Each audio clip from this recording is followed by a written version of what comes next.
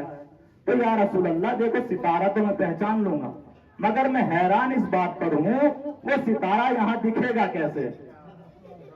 وہ جو چاہتا ہوں بس اس کے بعد میں تمام کر دوں گا، وہ ستارہ پہچان تو میں لوں گا مگر وہ ستارہ یہاں دکھے گا کیسے؟ وہ ستارہ یہاں دکھے گا کیسے؟ صحابی بھی حیران تھے، جناب جبرائیل بھی حیران ہے کہ یا رسول اللہ ستارہ ہم پہچان لیں گے مگر وہ ستارہ یہاں دکھے گا کیسے؟ ابھی یہی باتیں ہو رہی تھی کہ ایک مرتبہ رسول خدا نے علی کی طرف اشارہ کیا، اور جو چاہتا ہوں علی کی طرف اشارہ کیا اور اشارہ کر کے کہا اے علی ذرا اپنی پیشانی سے امامہ ہٹاؤ۔ توجہ ہے کہ نہیں ہے؟ اے علی ذرا اپنی پیشانی سے امامہ ہٹاؤ۔ اب جیسے مولا کائنات نے اپنی پیشانی سے امامہ ہٹایا، جبریل پورے قد کے ساتھ کھڑے ہو گئے اور کھڑے ہونے کے بعد کہا ہاں یا رسول اللہ یہ تو وہی ستارہ ہے، یہ تو وہی ستارہ ہے، یہ تو وہی ستارہ ہے۔ میں جملہ کہنا چاہتا ہوں، ارے بھیا جو ستارہ 70,000 سالوں میں بس ایک مرتبہ منہ دکھاتا ہو، وہی ستارہ روز آ کر علی کی پیشانی پہ آ کر علی کو سلام۔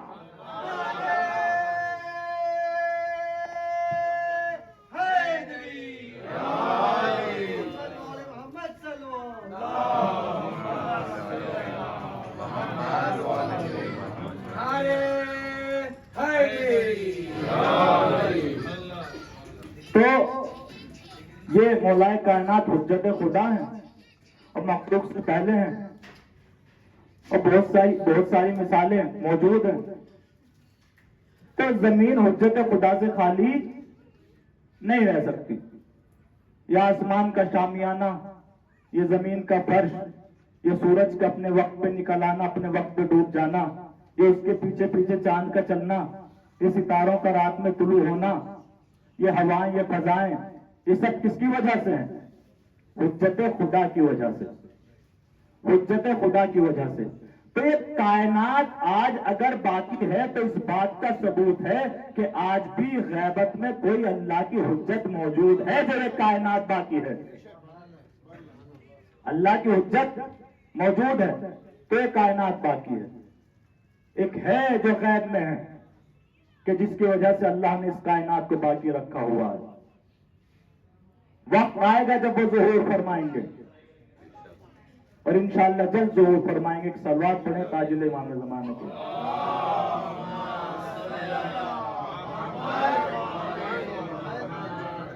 جب امام آئیں گے تو خود آ کر ندا دیں گے کہ اللہ یا اہل العالم انا القائم، اے زمانے والوں خبردار ہو جاؤ میں وقت کا امام ہوں۔ اللہ یا اہل العالم انا السمسام المنتقم، اے زمانے والوں خبردار ہو جاؤ میں انتقام لینے والی تلوار ہوں۔ اور پھر تیسری ندا کیا ہوگی جانتے ہیں؟ امام کہیں گے اللہ یا اہل العالم انا جدی الحسین قتلوہ عطشانا غریبا، زمانے والوں خبردار ہو جاؤ میں وہ ہوں کہ جس کے جد کو کربلا کے میدان میں 3 دن کا بھوکا پیاسا شہید کر دیا گیا۔ میں وہ ہوں کہ جس کو کربلا کے میدان میں غریب اور پیاسا شہید کیا گیا۔ آج 7 محرم کا دن گزر چکا ہے اور 8 محرم کی شب آ گئی ہے، اور ابھی آپ نے برادران سے سنا کس کے مصائب سن رہے تھے، اور میں نے دیکھا کہ صرف اس ذات کا نام آیا تھا اور وہ آپ کی آنکھیں اشکبار ہو گئی تھی۔ واقعاً حضرت عباس اور مولائے کائنات میں بڑا فرق ہے۔ نام علی آتے ہی دل خوش ہو جاتا ہے چونکہ فضائل ہی اتنے ہیں، اور نام عباس اگر آپ لے لیں تو آنکھیں اشکبار ہو جاتی ہیں چونکہ مصائب ہی اتنے ہیں۔ سنیے میں بڑے سکون سے مصائب پڑھوں گا۔ آج اس کا ماتم کرنے کے لیے ہم یہاں پر آئے ہیں کہ جس کے جانے کے بعد جناب سکینہ نے پھر کبھی پانی کا سوال نہیں کیا. خدا آپ کی آوازوں کو سلامت رکھے. جانتے کس کے ماتم کرنے کے لیے ہم ایک جملہ کہہ کے آگے بڑھتا ہوں. اس کے ماتم کرنے کے لیے اکٹھا ہوئے ہیں کہ جس کے جانے کے بعد جناب زینب نے تمام بیویوں کو جمع کر کے کہا کہ بیویوں آج سے اپنے پردے کی حفاظت خود کرنا، اس لیے کہ میرے پردے کا محافظ چلا گیا ہے. خدا آپ کو سلامت رکھے. میرے پردے کا محافظ چلا گیا ہے. زینب کے پردے کا محافظ عباس، حسین کی قوت بازو عباس، سکینہ کی آس عباس. جب مولا عباس آئے ہیں امام حسین کی خدمت میں اور آنے کے بعد کہا ہے کہ آقا جان اب مجھے بھی جانے کی اجازت دو، تو مولا حسین نے مولا عباس کو دیکھ کے کہا کہ اے عباس میں تمہیں آخر کیسے جانے کی اجازت دے دوں؟ تم تو میرے لشکر کے علمدار ہو، جیسے کانا علمدار ہو. تو عباس نے دائیں اور بائیں دیکھ کے کہا اے آقا حسین وہ لشکر کہاں رہا جس کا میں علمدار تھا؟ بھائی ایک منزل تک مجھے لانا ہے، عادتاً ایک منزل تک لانا ہے، وہاں تک میرا ساتھ دیتے رہیے. تو وہ لشکر نہیں ہے جس کا میں علمدار ہوا کرتا تھا. کہ عباس ایسا کرو پانی کی سبیل کرو، پانی بچوں کے لیے لے آؤ. اب جناب عباس نے جناب سکینہ سے کہا ہے سکینہ ذرا مشک لے کر آنا. اب جناب سکینہ اس خیمے میں گئی کہ جس میں مشکیزیں رکھے تھے. اب جیسے ہی جناب سکینہ کو مشکیزہ والے خیمے میں جاتے ہوئے بچوں نے دیکھا، بچوں کی حالت یہ تھی کہ پیاس اور بھوک کی وجہ سے اتنی طاقت نہیں تھی کہ کھڑے ہو سکیں. مگر جیسے سکینہ کو داخل ہوتے ہوئے دیکھا تو پوری قوتوں کو سمیٹ کے کھڑے ہوئے اور ایک جملہ کا سکینہ اس خانے میں کیا کرنے آئی ہو کہ جس میں خالی بچے رکھے ہوئے ہیں. جناب سکینہ کہتی ہے اے بچوں آج سے گھبرانے کی ضرورت نہیں ہے، میرا چچا پانی لے گا. سلامت رہے، خدا آپ کو سلامت رکھے. کاج سے کوئی پیاسا نہیں رہے گا. میرا چچا عباس پانی لینے جا رہا ہے. روایت میں لکھا جناب عباس چلے، بہت مختصر کر کے پڑھ رہا ہوں. جناب عباس چلے، فرات کے کنارے پہنچے، گھوڑے سے نیچے اترے، مشکیزے کو بھرا اور بھرنے کے بعد جب چلنے لگے اور گھوڑے پہ سوار ہوئے تو رہوار کے کان میں جا کے کہا عباس نے اے رہوار بس کسی طرح یہ پانی خیمے تک پہنچا دینا. سنیے کسی طریقے سے یہ پانی خیمے تک پہنچائے. اب جناب عباس جیسے خیموں کی طرف چلنے لگے ہیں تو ایک ملعون نے پسرے ساتھ سے جا کر کہا کہ غضب ہو گیا، قیامت ہو گئی. کہ کیا ہوا؟ کہ تمہیں معلوم نہیں ہے عباس نے پانی بھر لیا ہے، عباس خیموں کی طرف جا رہا ہے. پسرے صاحب نے شمر کو بلایا اور بلانے کے بعد کہا جتنے بھی کمانڈر آئے ہوئے ہیں سب کو بلا کر لاؤ. سب کو بلایا گیا اور ایک جملہ کہا دیکھو کسی بھی طرح پانی خیمے تک نہ پہنچ جائے، اس لیے کہ اگر پانی خیمے تک پہنچ گیا تو ہم میں کوئی زندہ نہیں رہے گا. سارے کمانڈروں نے اپنے اپنے سپاہیوں کو حکم دیا، سب کو تیار کیا اور میدان اس طریقے سے سجا. ادھر خیمے کا راستہ ہے، خیمے کے راستے پر عباس ہے، ادھر ملعون کھڑے ہوئے ہیں اور ادھر بھی کھڑے ہوئے ہیں. ان کے ہاتھوں میں بھی تیر ہے، ان کے ہاتھوں میں بھی تیر ہے، ادھر بھی تلواریں ہیں، ادھر بھی تلواریں ہیں. مقتل نے لکھا کہ عباس چند ہی قدم چلے تھے کہ ایک ملعون نے ایسا نشانہ باندھا کہ تیر عباس کے بازو پر سنے تیر عباس کے بازو پر لگا، بازو قلم ہو کے زمین پر گرا. عباس نے دوسرے ہاتھوں سے علم کو سنبھالا، دوسرے بازو پر تیر لگا، دوسرا بازو بھی قلم ہو گیا. عباس کی ساری حسرت اور ساری تمنا یہی ہے کہ کسی طرح یہ پانی خیمے تک چلا جائے، یہ پانی بچوں تک چلا جائے، یہ پانی سکینہ تک چلا جائے. تو مشکیزے کو اپنے دانتوں سے سنبھالا اور چند قدم چلے تھے کہ کسی ملعون نے ایک تیر مارا کہ جب مشکیزے پر لگا مشکیزہ چھیدا، سارا پانی زمین پر.